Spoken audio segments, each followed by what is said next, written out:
10 দিনের মধ্যে জাতীয় সনদ বাস্তবায়নে রাজনৈতিক দলগুলোকে দ্রুত সিদ্ধান্তে পৌঁছানোর আহ্বান জানিয়েছেন ঐকমত্য কমিশনের সহসভাপতি অধ্যাপক আলী রিয়াজ। সকালে রাজধানীর ফরেন সার্ভিস একাডেমিতে রাজনৈতিক দলগুলোর সাথে বৈঠকের শুরুতে কথা বলেন তিনি। কমিশন কোনো সিদ্ধান্ত জোর করে চাপিয়ে দিতে চায় না উল্লেখ করে আলী রিয়াজ বলেন, কোনো বিষয়ে কারো দ্বিমত থাকলে সনদে সেটিও উল্লেখ করা হবে। জানান, অধিকাংশ বিষয়ে সিদ্ধান্ত গ্রহণের পর্যায়ে চলে এসেছে কমিশন। সহযোগিতা অব্যাহত থাকলে চলতি মাসের মধ্যেই হবে জাতীয় সনদ।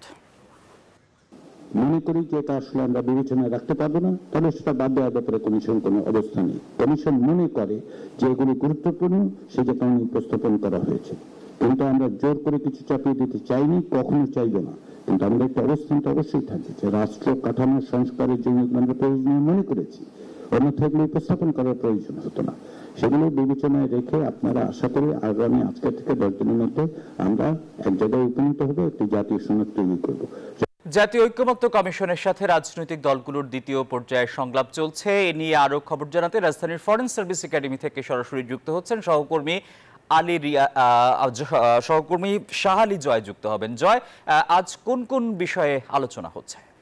আসিফ টিপু, শুরুতে জানিয়ে রাখি যে দ্বিতীয় পর্যায়ে আজকে কিন্তু 16তম দিনের মতো আলোচনা আজকে শুরু হলো। এবং আপনি জানেন যে এর আগে প্রথম দফায় প্রত্যেকটি রাজনৈতিক দলের সঙ্গে জাতীয় ঐকমত্য কমিশন পৃথক পৃথকভাবে বৈঠক করেছে। অর্থাৎ আলোচনা কিন্তু দীর্ঘ থেকে দীর্ঘতর হচ্ছে, কিন্তু এই আলোচনার ফলাফল কি আসবে সেটি কিন্তু আসলে সন্নিকটের সামনে কি ফলাফল দেখা যাচ্ছে সেটি কিন্তু এখনও পরিষ্কার নয়। এমন বাস্তবতায় কিন্তু আজকের বৈঠকের শুরুতেই ঐকমত্য কমিশনের সহসভাপতি আলী রিয়াজ বললেন যে আসলে দীর্ঘ আলোচনার সুযোগ নেই, সংস্কারে পৌঁছানোর জন্য রাজনৈতিক দলগুলোকে খুব দ্রুতই একটি সিদ্ধান্তে আসতে হবে। সেরকম একটি তাগিদ দিয়ে কিন্তু আজকের এই আলোচনা শুরু হয়।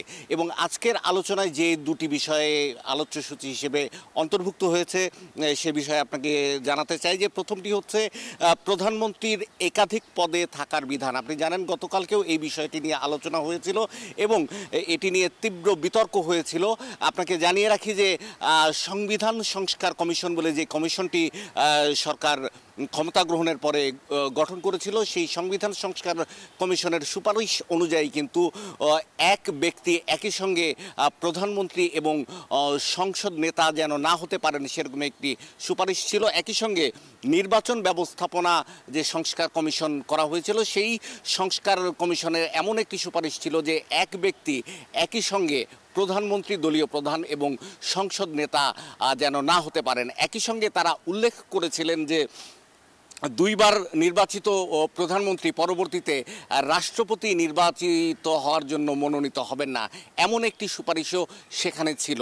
তো এই জায়গা থেকে কিন্তু রাজনৈতিক দলগুলোর মধ্যে তীব্র মতবিরোধ গতকালকেই আমরা লক্ষ্য করেছি এবং আজকেও এই মতবিরোধ অব্যাহত থাকবে বলে আশঙ্কা করা হচ্ছে। এবং ছোট করে আরেকটি বিষয় জানিয়ে রাখতে চাই, খুবই গুরুত্বপূর্ণ একটি বিষয় নিয়ে আজকে আলোচনা হবে, রাষ্ট্রের মূলনীতি। আপনি জানেন যে সংবিধানের 4 মূলনীতির মধ্যে রয়েছে গণতন্ত্র, সমাজতন্ত্র, ধর্মনিরপেক্ষতা এবং জাতীয়তাবাদ, যেটিকে পরিবর্তন করে সংবিধান সংস্কার কমিশন বলছে যে সাম্য, মানবিক মর্যাদা, সামাজিক সুবিচার, গণতন্ত্র এবং ধর্মীয় স্বাধীনতা এবং সম্প্রীতি, এই কয়েকটি মূলনীতি প্রতিস্থাপন করতে চায়। কিন্তু রাজনৈতিক দলগুলোর এখানে স্পষ্ট বিরোধিতা রয়েছে। তারা বলছে যে এই রাষ্ট্রীয় মূলনীতি, সংবিধানের মূলনীতি পরিবর্তন করার এখতিয়ার রয়েছে শুধুমাত্র জনগণের দ্বারা নির্বাচিত সংসদের, এটি ঐকমত্য কমিশনের কাজ নয়।